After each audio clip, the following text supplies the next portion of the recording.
Make a rectangle of any size.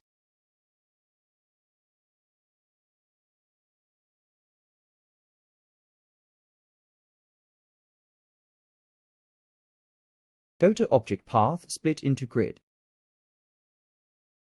Add number of rows and columns.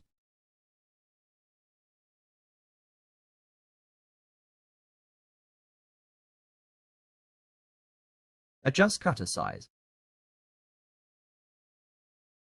And here it is. You can make grids of any size. Select all grids, choose the color you want to fill in.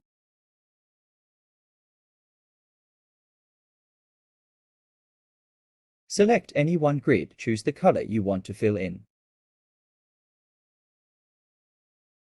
Let's make another one.